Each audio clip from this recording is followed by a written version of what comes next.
Good evening, friends and family, and thank you for coming to another night with Behind Black Business, which is our podcast that we sponsor here at Repair, Restore, and Grow Black Communities. And tonight, we have our special guest who has been a guest on our show before, um, Arthur Ward. Arthur, I want to thank you for taking time out of your busy day to be with us tonight. Oh, thank you, Denise. Absolutely. Absolutely. Mm. Uh, Arthur is what I would consider an expert on reparations, Hmm. and he's going to give us some updates and some insights into what is going on here with reparations tonight. But before we begin, as you know, we're a nonprofit organization, and we came together to try and enhance the awareness of supporting Black business. And this comes with a greater mission to develop a collective effort on the part of Black people here in the city of Chicago. Uh, we need to be supporting one another.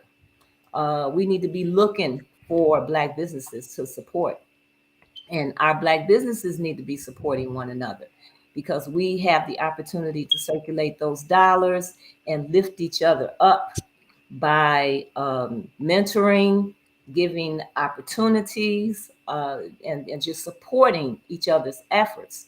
So it's very important that we do this. And that's why myself, Doris Lewis, Harvey Yarbrough, and Simon Agueto was with us when we first started this organization. But this is why we came together, just to do something. Everybody has something that they can do. Um, Arthur Ward, who is a community activist for many years and is working on reparations. This is his contribution. And so that's why we started the podcast, because we have quite a few Black businesses here in Chicago, over 800 Black businesses, as a matter of fact. And we need to be supporting those businesses. And so we have Black business or someone speaking about Black business on this podcast on Wednesday nights. So I want to thank you for coming. I want to thank you for your support. Um, we do have another leg to this where we are great proponents of our Black bookstores. We do have a resurgence of Black bookstores. If you go to our website at rrgbc.org, we have all those bookstores listed. Please, when you're purchasing books, consider contacting our Black bookstores. We feature a Black bookstore every month. This month is Afriware Books. Afriware that is located in Maywood, actually, but has a lot of work that they're doing here in the Chicago area. And so we support Afriware Books. And we also provide or sponsoring a book giveaway. We give a book away every month. Last month, through the Underground Bookstore, we gave the Powernomics by Claude Anderson. So we give some good books away. And we've had authors on our show. We give their books away. Actually, this month, Greg Brown, who is the CEO and president of the Southside Community Federal Credit Union, is also a poet laureate. He was nominated poet laureate from Morehouse College, where he graduated, and he has several books on poetry out, and one is called Journey of My Soul, poetry by Greg Brown. and I've read many of the poems out of this book, and they're very inspiring, very relative to what's going on today, and beautiful work, beautiful work. So all you have to do is go to rrgbc.org and subscribe, and you could become the winner of this book. It would be shipped to you at our expense from Afriware Bookstore. And we're trying to make this connection, and hopefully you will take a look at Afriware Bookstore and their website at afriwarebooks.com. They have a wonderful website and lots of events that they sponsor. So please support Afriware Books. And then you can go to our website at rrgbc.org, where we have an online store and you can donate. At the Southside Community Federal Credit Union, this is a Black-owned financial institution where Greg Brown, whose book we're actually giving away this month, is the CEO and president. And in order for this bank to thrive, we have to open up accounts. That's how they make money. And they have devoted themselves to the Black community by giving loans for homes, mortgages, personal loans, and financial literacy classes on Saturdays for people who want to know better how to manage their money. And they're very dedicated to the community, and we need to be giving back by supporting the Southside Community Credit Union that is located at 55th and Wentworth in the shopping mall right there off of the Dan Ryan Expressway. All right, so please support the Southside Community Federal Credit Union. And then our petition that we have out still, wanting the Chicago Public Schools and our local libraries to give contracts to our bookstores. So please go to Save Black Bookstores Chicago at change.org. That's Save Black Bookstores Chicago at change.org and sign our petition. All right. So thank you for listening to our announcements, and we can get to down to business with our guest tonight. I asked Arthur to come on because I know Arthur is definitely um, working very hard and very diligently regarding reparations. And many of us know about reparations or have some different ideas about reparations.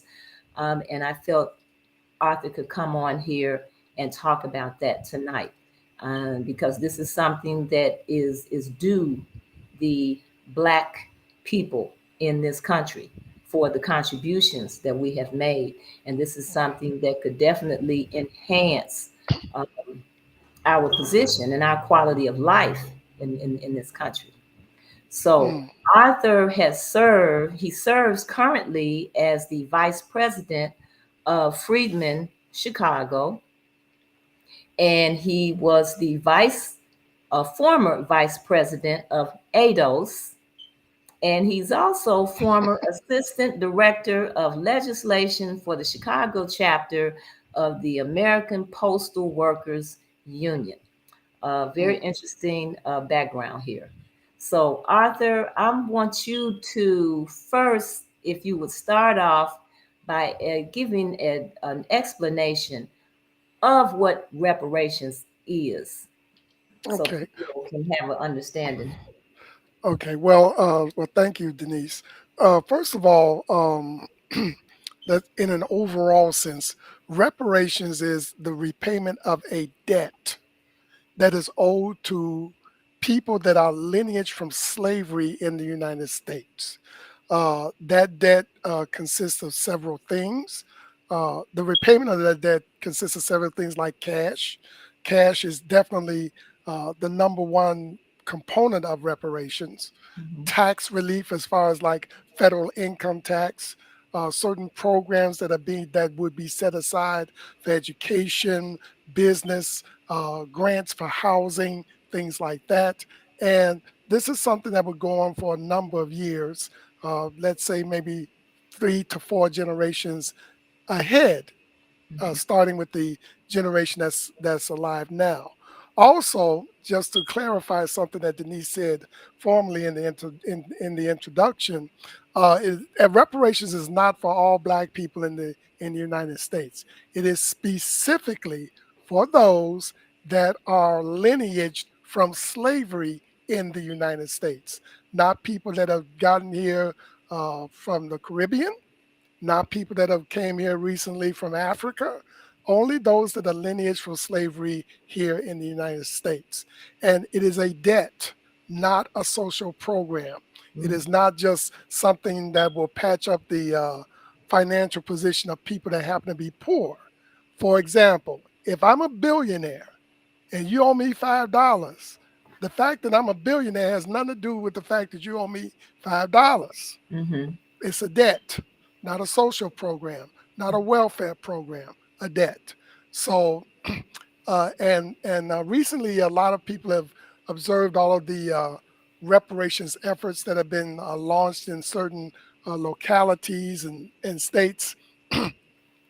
I want to make it clear to everyone that those programs and initiatives are not reparations. So The best, explain why that is. okay, well, because of the fact that cities and states, number one, don't have the capacity to pay reparations. Mhm. That's number one. The first payment for reparations to close the racial wealth gap, which is the gap, the general range of assets that are between the average white person and the average Black person, comes to a total of anywhere between 14 to 20 trillion dollars. The combined assets of all cities and states in the United States is about 5 trillion. So states and cities don't have the capacity to pay reparation. Only the government, which prints the money, has the capacity to pay reparations. Also, the federal government is the main culpable party. So that's who you would target. This is not to say that localities and states shouldn't have a role, but the kind of things that they should be doing are more from should be more from the standpoint of equity and reparative justice rather than reparations. For example, I'll give you an example. Let's let's focus on the descendants of the Tulsa race riot or the Tulsa massacre that destroyed Wall Street. That In Tulsa, Oklahoma. right, Tulsa, Oklahoma, Mhm. that targeted a particular subset of us, and Mhm. they were directly impacted. So therefore, the state has a role in compensating that particular group of survivors and their descendants. So that would not be part of a national program. But at the same time, because of the fact that some of these people maybe have migrated out of the state, there should be a federal agency to track that and make sure that the right people are paid for that particular incident. That's just a small example. There's more complex examples, but after a federal reparations program is established, that is the way that these local things should be handled. Also, special set asides and initiative at the state level should be implemented. But real reparations is only at the federal level. As you know, the people in Tulsa, filed suit, Right. and they lost it. My understanding that they lost it, Hmm. and the people who were actually harmed by it, three of those people were still alive, Right. I believe, They're today. still They're alive. over 100 years old. Right. And they were there when it happened to give actual account. Hmm. So I know it gets to be, people feel like we should get reparations, and people feel like that they should have gotten, some type of reparations for what happened to them. But it gets to be tricky. There's some certain things that people don't know, and so why do you think they didn't get? Well, you know what? I actually think that it's probably in the way that the lawyers filed that, because in actuality, and I'm gonna we'll put it this way. That suit that they filed against the state of Oklahoma was not a reparations lawsuit. That lawsuit covered injury and financial loss. Okay, and if you was supposed to cover injury and financial loss, but because of the fact that they filed it as more like a reparations claim, that was the basis by which that judge dismissed it.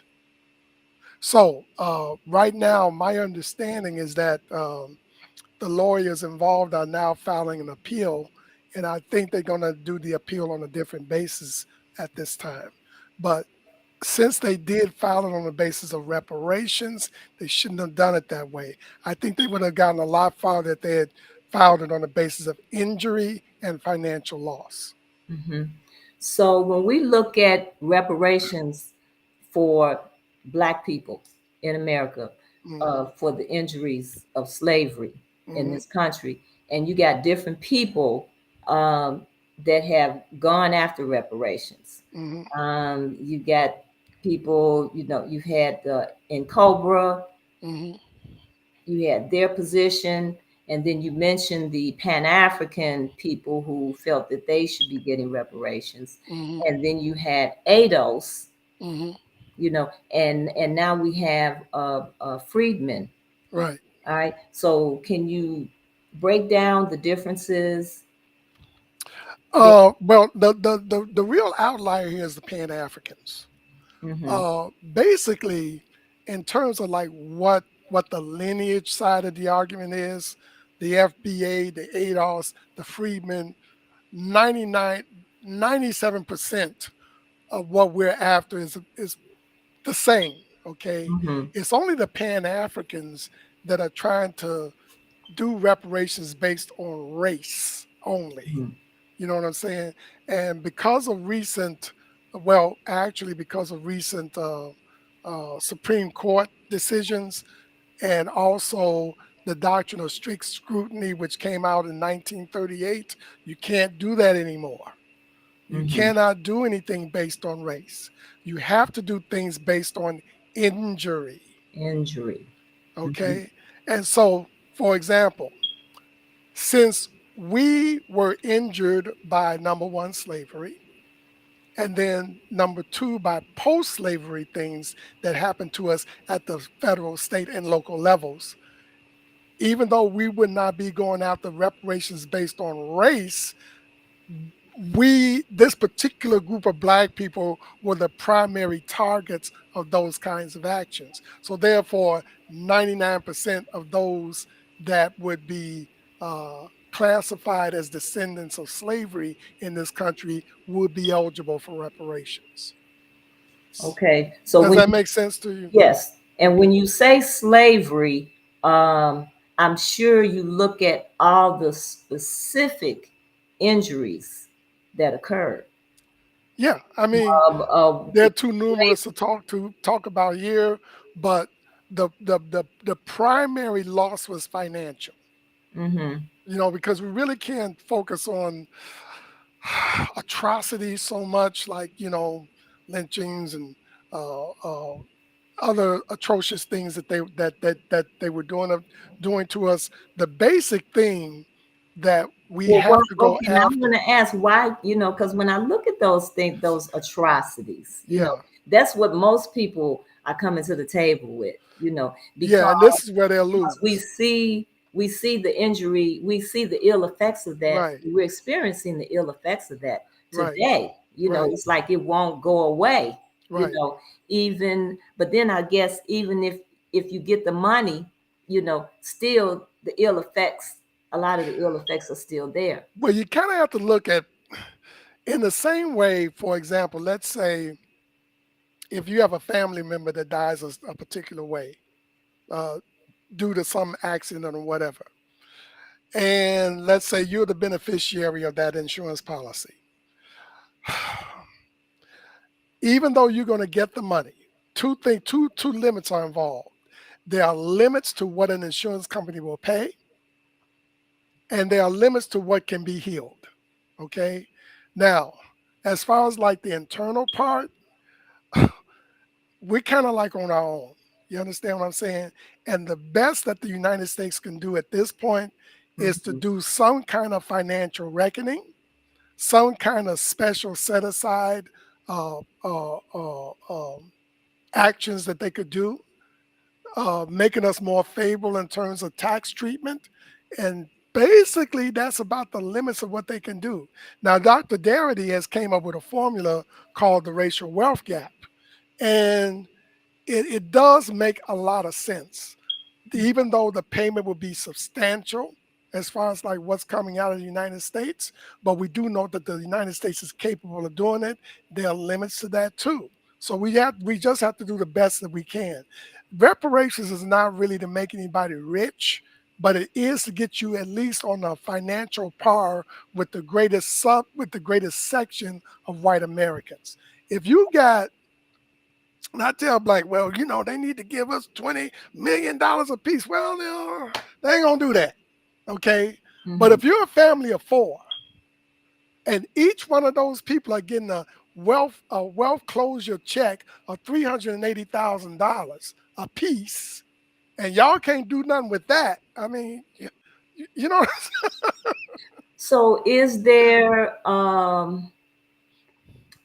dialogue in that whole reparations piece about what to do with that money when we get it? The none of courts. my business. Okay, It's Denise, okay. Denise. Uh-huh. I'm asking. What you do with your inheritance Mm-hmm. from the is none of my business.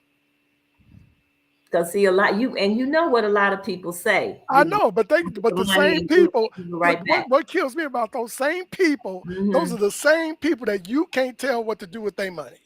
Mm-hmm. You understand? Right. But black people are gonna okay. This is what I tell people because they say, well, you gotta have financial. No, you don't.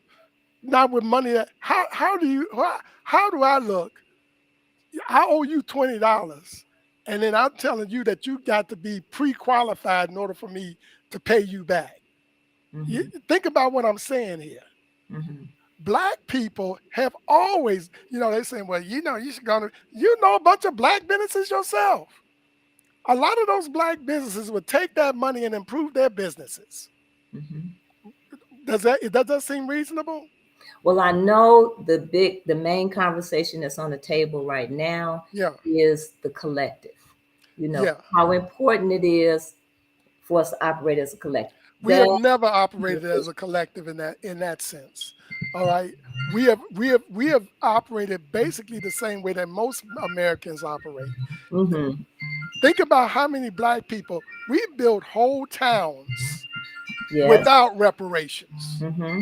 We've opened businesses without reparations.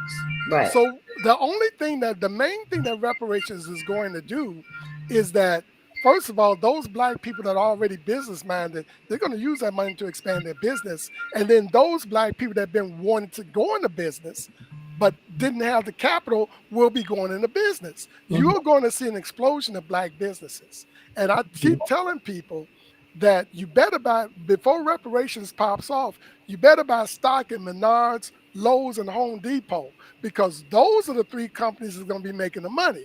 Why Mm-hmm. is that? Because most black people will not be trying to move into white neighborhoods. Mm-hmm. They're going to be buying houses in the black neighborhood and improving the houses that they already have. Okay.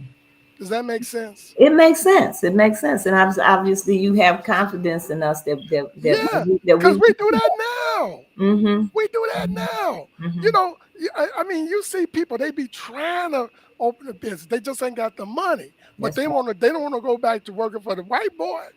So That's. they just gonna try here. Now, Mm-hmm. you got a lady here, she got a little stove, she got, her food is good, people is coming in, but it's a little hole in the wall. Sure. If somebody dropped the $380,000 in her lap right now, what do you think she's gonna do with that money? And see, that was our argument with the little store over on the west side. Okay, It was the only grocery store in the area, right, and Rahm Emanuel plopped what was it, $34 million into a right. food hatchery across the street from the store. Wow. And this store had been there for like 40, 45, 46, 47 years, Right. and they began to complain about loitering around the store.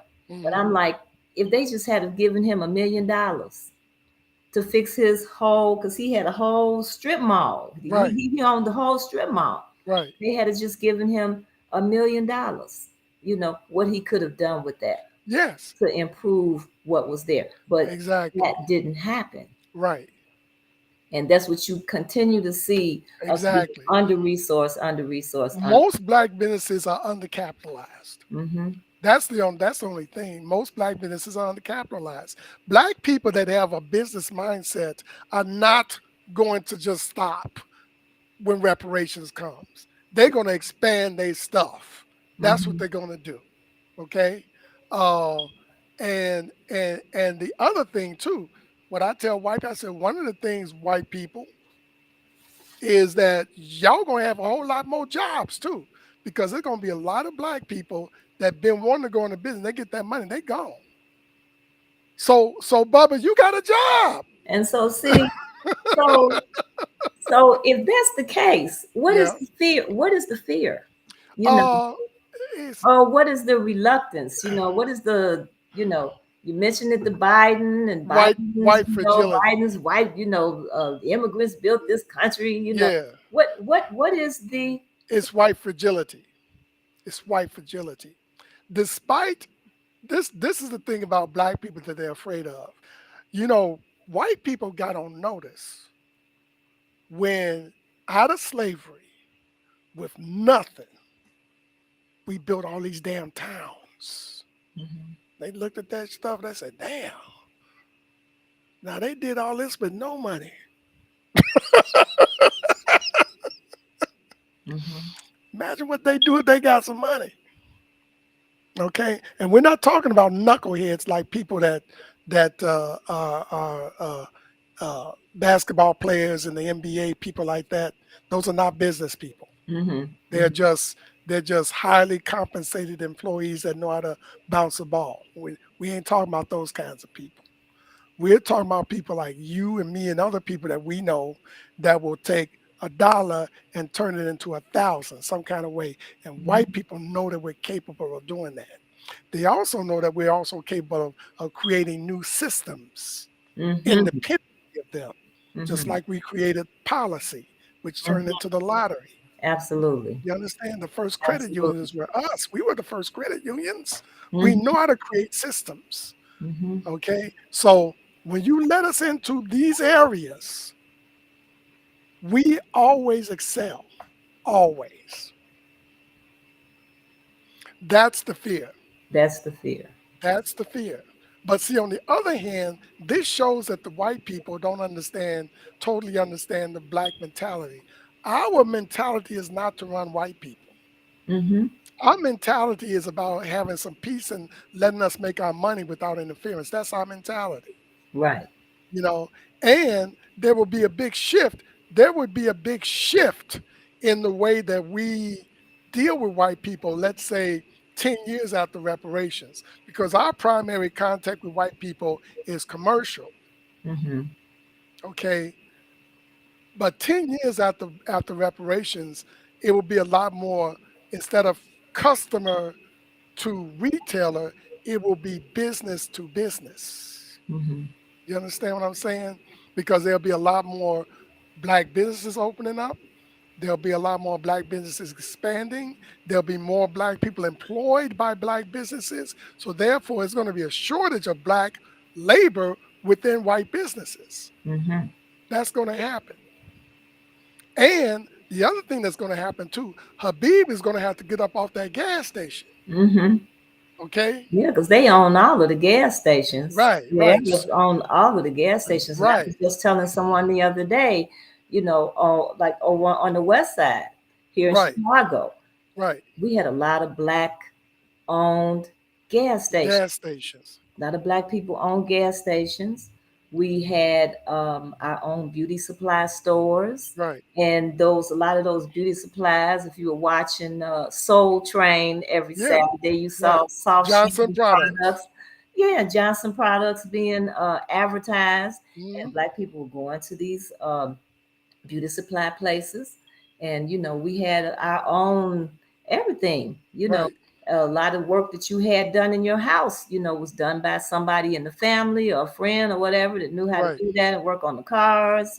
right, And when the Arabs and Koreans came into the community, with the lower prices, they undercut it, and a lot of those black businesses started to fall. right. But see, that's our problem because I think that what we have to work on is racial self-esteem. Mm-hmm. Okay, Hmm. because Chinese people pay extra for prices from other Chinese stores. Yes, they do. Okay. Just like we do when we are small and don't are not able to buy wholesale at scale. Mm-hmm. Okay, so I mean, I try to buy black as much as possible. Now, yeah, I pay that little black tax. Yes. You understand? Yeah. But it's better than giving it to the damn Korean. Mm-hmm. You know what I mean? So we have to be we have to regain our sense of racial ego. Mm-hmm. To the point because and also get more involved with politics because black people have to understand that slavery is politics, emancipation is politics. You want to uh, explain that? yeah, everything that this country does is politics. Mm-hmm. All right, politics is about the procurement of three things: resources, protection, and space. What do I mean by that? Mm-hmm. Resources, you know, whenever you're talking to certain white people about reparations, oh, that's a handout. No, no, no, no, no, dude. This whole country runs on handouts, Mm-hmm. especially at the corporate level. If the corporate sector did not get handouts, special breaks, set asides from the government, most of these big corporations would not be able to operate. Protection. You see how the Jewish community is protected in this country? Mm-hmm. You see how the alphabet community is protected in this country? We are the only people that are not getting protection. Okay. Third is space. What I mean by space is living space. Mm-hmm. Okay. Uh, Look how easily the power structure gentrifies us out of areas that we've lived in for a long time. That's right. Right. And all of these things come about through the community engagement with their representatives. Mm-hmm. If we were truly engaged with our black representatives, there was no way that Brandon Johnson could be bringing in all these migrants and shit. Mm-hmm. No, no, that would never happen. You don't see him bringing to the Jewish community. What about Chinatown? You ain't taking down over there in Chinatown? No. And see, I was my understanding. I was listening to a show earlier about the migrants, how they went from immigrants to migrants. Right, They came here, and then when they got here, and they ship them from one city to another city. That's how they become migrants, right. and then those cities become responsible But for those people. but the question that you have to ask is how is it that we became responsible for people that illegally jumped the border? Hmm. These people are felons, okay? And because our government has deemed it so, these people are due protection, Hmm. the kind of protection that we never got in this country. And a big piece of that is the community's non-engagement with the people that are supposed to be representing them. How do you think we got to that place? Because we Um, didn't start out like that. It was our engagement in the mhm, political process mhm, that pushed us through the civil rights movement, mhm, the Jim Crow, with mhm, Martin Luther King, all mhm. all of that. It was our. After the civil rights movement, we allowed preachers to be our representatives. Mm-hmm. to the power structure. That's the conundrum that we're in. Okay. Uh, Unfortunately, and a lot of our folks are lazy, are politically lazy. And when you get to be politically lazy, the next thing you know, somebody's knocking at your door telling you to move because somebody else is coming in to occupy your space. And That's what happens. what's empowering about being involved is you begin to set the tone Right, and put uh, activities and opportunities in place based on right, what your needs and your right. desires are, and then you push your representative out there to make it happen. But we vote people in, Uh-huh. and then they don't do anything, and then we get mad. Who gives the permission for a liquor license to be issued in their ward? The alderman. Right. When's the last time you heard of any Palestinians voting? Hmm. Never. Do you understand? Okay. Hmm. All right. So if we were truly politically engaged, would no Palestinian be able to get a liquor license nowhere in any black community? You know why? Because some black person from the community would be owning that store. Hmm. You understand? So politicians respond to pressure and money. So all the Palestinian has to do is put money into that alderman's campaign fund. But see, at the same time, because of the fact that the community does not really engage with that alderman once they vote him in, see the community, yeah, that Palestinian might be able to put money into his campaign fund, but it's the community that holds the keys to the office Hmm. through the vote. So you ain't gonna get no money if we don't vote you back in, sir. So what we gonna do here? We have a 30%.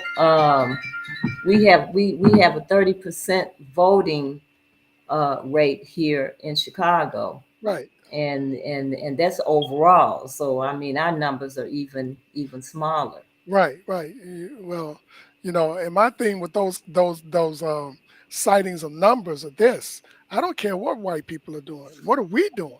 Hmm. You understand? If you have apathy towards towards your political representatives, then you're gonna get what you get, and we've been getting what been getting. Hmm.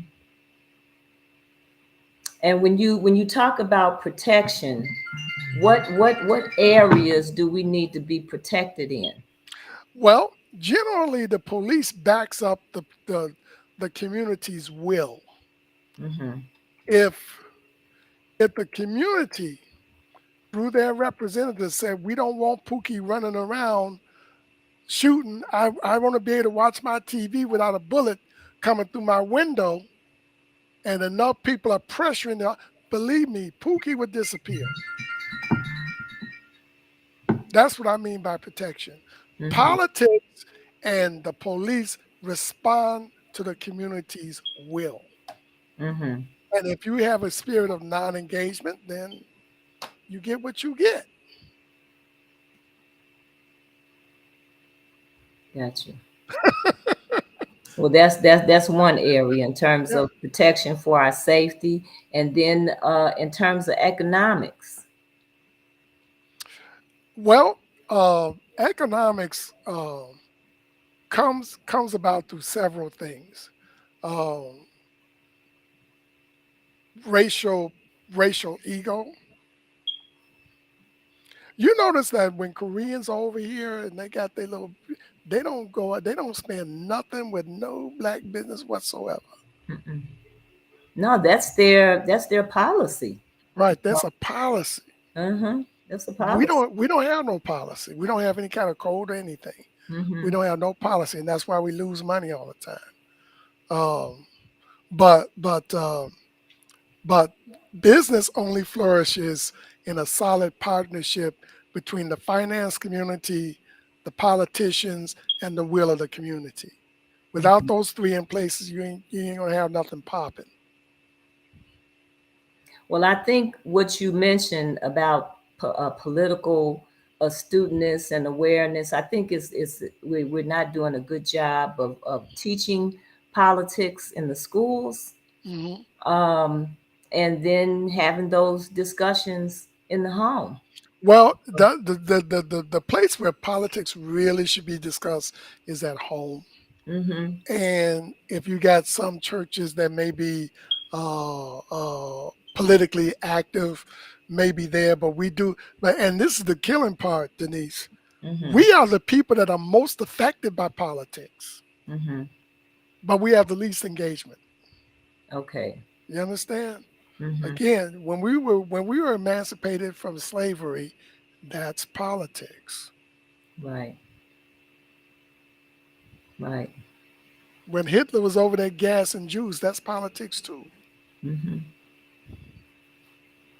Now, when we talk about reparations, uh, and I think about the Jewish community, Mhm. they're continuing to get reparations. Yes, because their whole community supports it and advocates for it. They have a particular unity with that particular subject, and we need to be. I'm a one issue voter now. Mm-hmm. Either you for reparations or you're not. Mm-hmm. That's my issue. The Latinos got their issue. The Asians got their issue. This is my issue.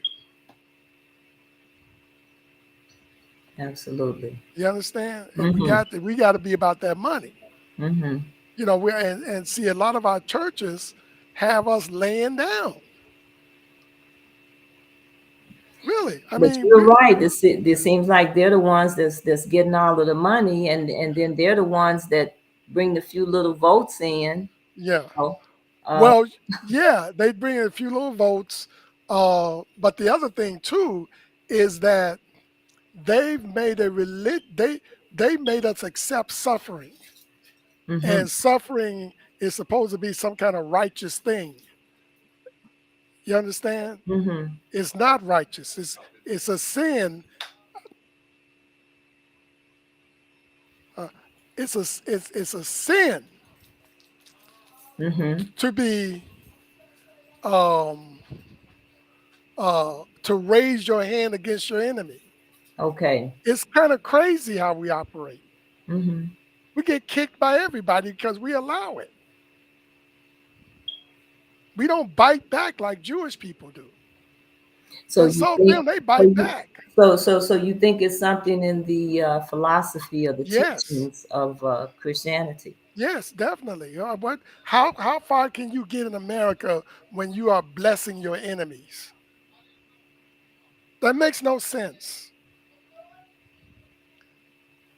How far can you get in America when you turn the other cheek? Mm-hmm. We've turned the cheek millions of times in this country, and it gets us nowhere. Matter of fact, it's about to get us pushed out. We won't have anywhere to go. I know one aspect that I question is where they talk about putting all the responsibility on God. You know, God created this. You were saying, Denise, I'm Yeah, sorry. that God created this. That God is going to do everything to the point where you do nothing. Yeah, that we had that problem too, in which we, instead of doing the work, instead of doing the work, well,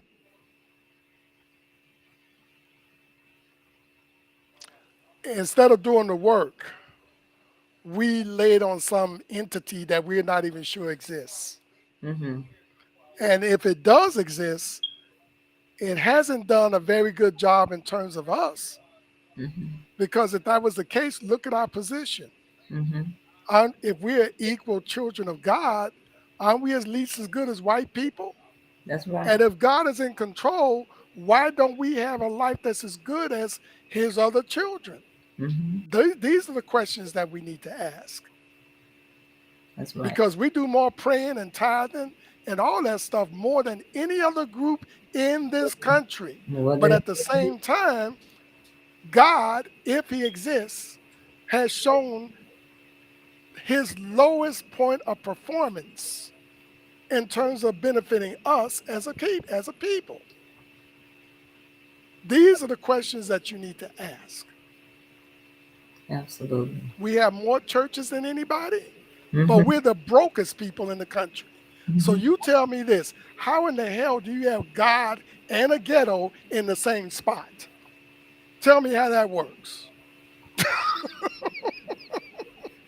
And then the churches don't have the same responsibility to pay taxes No, they don't pay and taxes. contribute. Right. Make a contribution to the community. Exactly. So when those communities, as I've observed, even on the west side here, Chicago, as they become more gentrified, Hmm. they close these churches down, or they take these churches and turn them into condos Or and something else. stores, where they have some economic contribution to But the. you also have to look at the priority. Hmm. When you go into the black neighborhood, the nicest looking facilities are the churches. Hmm. When you go into the white neighborhood, the nicest looking facilities are the businesses. Right. Gotcha. Gotcha. Well, listen, tell us about uh, Freedmen Chicago. Well, right now, Yes.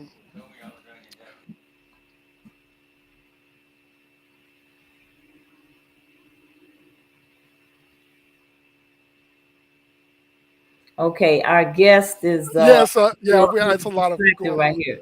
Yeah, Okay, but all right. So,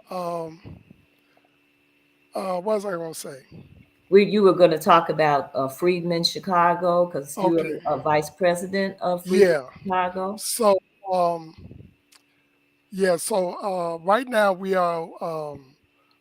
do have a meeting place at 1865 East 71st Street, and we are gearing up again to start having meetings again.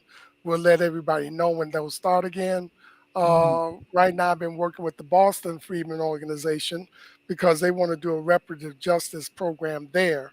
So I'm working on that. So Freedmen Uh, Chicago is a national. well, it is local, but we have a national reach because we have a lot of reparations resources available here. Hmm. So that's really what's going on. So and also we have a preponderance of people here that have been doing this for a while. So we've developed a certain amount of expertise in the area. Hmm. Yeah. Okay. And so who are involved? Do you have a lot of young people involved? Yes. Okay. Yes, we do, and it's actually growing. Even though we haven't even had started our meetings yet, it's still growing. People call sometimes when I'm on programs like this, or my blog uh, gets circulated around quite a bit throughout the country, and Hmm. so that's another point of contact. So basically, that's how we're going. And right now we're really glad about the recent ruling from the Supreme Court. Hmm. Uh, what's the name of it again? It's the uh, Students for Fair Admissions versus Harvard University, in which and the language that was put in there was by Justice Clarence Thomas, in which he solidified the lineage position. And the Pan Africans, like Cam Howard and so forth, they don't like this because it is chipping away heavily at any kind of race-based argument they may try to make. Hmm. Yeah. Okay. So I know we had talked before about the Jews when they got reparations and who it did come down to who was really eligible for it. And Yeah, only those all Jews, Jews were not eligible for it, right? yeah, only those Jews that went through the Holocaust and their descendants. Mm-hmm. Not all Jews. I know many Jews that are not descended from the Holocaust and they do not get reparations. Okay. Yeah. Okay. It's limited to reparations is always limited to the injury and who is was the recipient of the injury. Uh, the thing that Cam Howard and Robin Ruth Simmons and Ron Daniels. It's crazy. Mm-hmm. You are trying to include people in a reparations claim that were never injured. Okay. And according to Ron Daniels, uh, no matter when they get here. So a person from Kenya who has no association with slavery or Jim Crow or none of that stuff, if they fly in to the United States tomorrow morning, according to Ron Daniels, because he's black, he should receive reparations. Now Okay. you sell that to me, Mm-hmm. Mm-hmm. right? Okay. I mean, does that make sense to you? Yeah, it makes sense. I mean, if they came here, most people come here from other countries for a better life, Right, you know, and definitely the opportunities that they have here are not the same opportunities that they have in their own country. right. All right, but what I'm saying is like, does this person from Kenya, is he associated with the injury? No, No, right. That's the no. point. Mm-hmm. That's the point. Mm-hmm. Okay. So they feel that Cam Howard feels the same way, and what's that guy's name, Man Song, and all those people. They feel that just because a person is black, and that should be the thank you, that should be the only criteria, Mm-hmm. they should receive reparations. Okay. Do you think that the conservatives in the United States Senate would go for that? No, based No. on what you've seen in the past, Right. with other people that have gotten reparations, because even the Japanese, right? No. Just the people that went through the camp. Mm-hmm. Just the people that went to the camp. If you get hit by the Coca-Cola truck and you survive and you get paid an insurance claim, should your whole block get the claim too just because you got it? Mm-hmm. Gotcha. I don't know why it's so hard for people to understand that. Mm-hmm. Well, that's why I wanted you to come on and Yeah, and clarify this, yeah, because people are hearing a lot of different things about yeah. reparations, and so these points that you're making on the show tonight, I think are very, very important. Right, and They're it very does. important to understanding reparations and Right, what to do with it. Where it can go. right. And some people, you got some people out there that are not Pan African, but they feel that if a black person from another country experiences racial discrimination, Mm-hmm.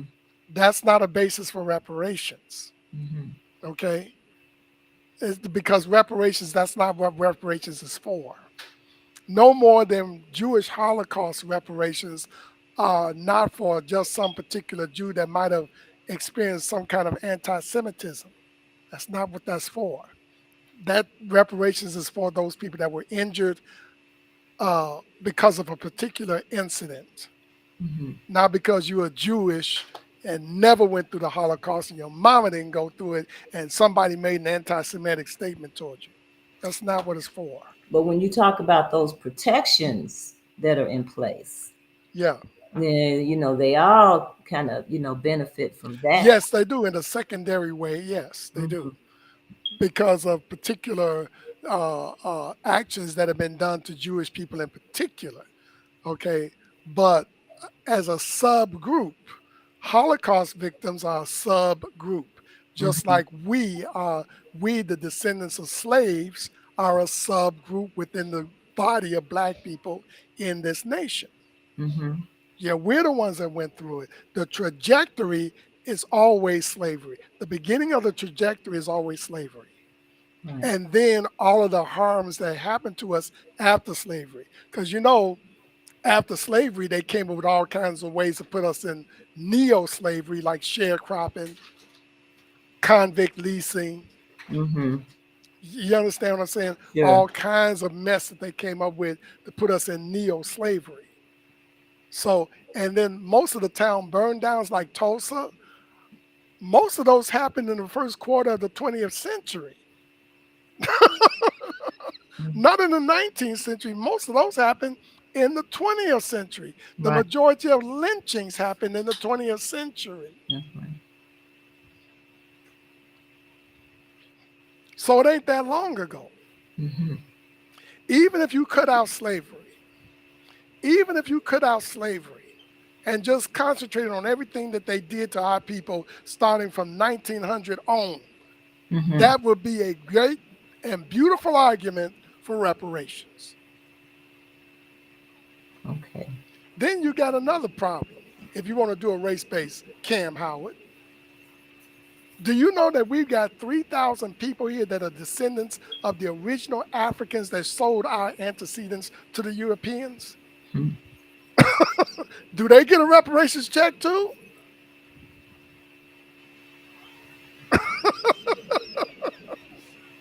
Well, it's interesting to know that Clarence Thomas, Yeah, is playing a role here, yeah, and he's solidifying who reparations is for. right. Well, he did it in a sec in a secondary kind of way because the case focused on Asians that were supposedly being discriminated against from being admitted to Harvard. Okay. But in his concurrent ruling, he focused on freedmen. He focused on lineaged injury in this case, and being very specific, taking away the case for race, which a lot of black people don't understand that actually helps us in our Mm-hmm. reparations case. So when you take out race and you focus on lineage, you're right on the money. So define freedmen. Freedmen is the legislative and legal designation that the United States gave us after they emancipated us from slavery. Mm-hmm. And that term freedmen is still used in legislative and legal papers at the federal level. And So that's the language that is used in the. that's the language. And freedmen is not about race. Mm-hmm. It's about political standing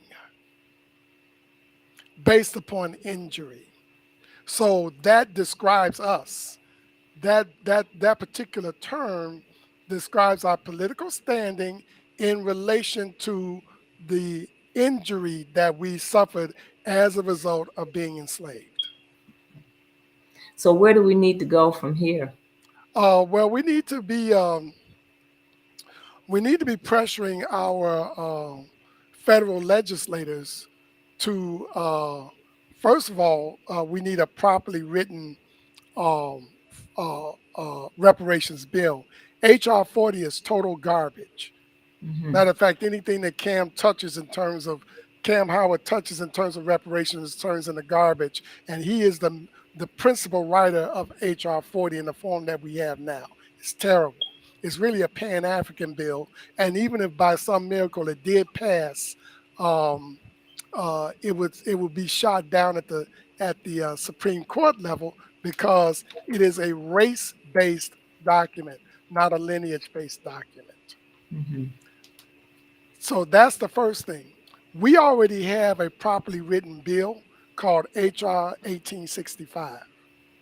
Okay. So we need to get a legislator to carry that into the House so that it can be committed and debated and so forth. So that's number one. And number two, there needs to be a general will amongst black people to get their money. Mm-hmm. How are you going to have the brokest people in the country not being serious about getting their money? And also looking at the fact that we're being called permanent underclass. Yeah, You know, we will be the permanent underclass if we don't get our money. See, and you got to understand too, that's just not my money. This is money that you owed my grandmother, my great grandmother, my great great grandmother, and y'all need to hand over my grandparents' money. that's right. That's right. You know what I mean? You know, you got these people. These are the same people that will track another black person for miles because of $20 that they owe.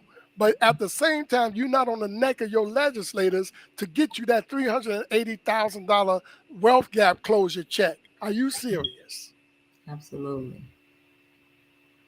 Well, I think we need to definitely have regular conversation with the community about this. Yeah, I mean, it did. I think people are thinking differently about it because at first, a lot of people would think, "Oh, we're never going to get reparations, or it can't be." But a lot of people changing their tune about that. yeah, they need to because the only reason why we're never getting reparations is because you keep saying we're never getting reparations. Right, right, right. I don't care what politicians say. Policy is moved by the will of the people. If you got a weak will, then you ain't gonna get nothing. So what is Freedmen Chicago doing to get people to We're having push those the conversations. you having those conversations, We're having those and then conversations. you said you will be having meetings. So Yes. how can people get in touch with you to Okay. find out about your meetings? Okay. All of my contact information is on the about page of my blog freedmenabsolute.com. All right, and Okay. through me they can we can email a schedule and so forth. That's one of the ways. And also the other thing too, we're going to be putting our program back up to 13% very soon. So we're getting some production things, putting together some production things that we need to have in place, but that's coming back up too. Mm-hmm. So Okay. there you go. Okay, absolutely. Well, appreciate the work that you're doing, the hard work that you're doing, and it's a lot of people out here that are doing a lot of good work, Hmm. and we have to support one another. And so you definitely have our support here at our GBC, All right. Historical Black Communities. We definitely support you and everybody else that's trying to do something to uplift our communities. Right. And like you say, it's really on us. Yeah, it is. The work. Politics is on us, and it's all, and reparations is politics. That's right. We got to get more politically astute, more politically involved, Hmm. and having that more of a collective mind, developing more of a collective mind Yeah. in terms of Yeah. working together.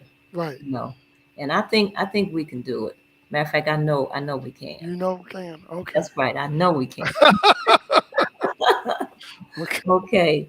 Well, Arthur, I wanna thank you for coming tonight. Hmm. People, this is Arthur Ward, Vice President of Freedmen Chicago. Hmm.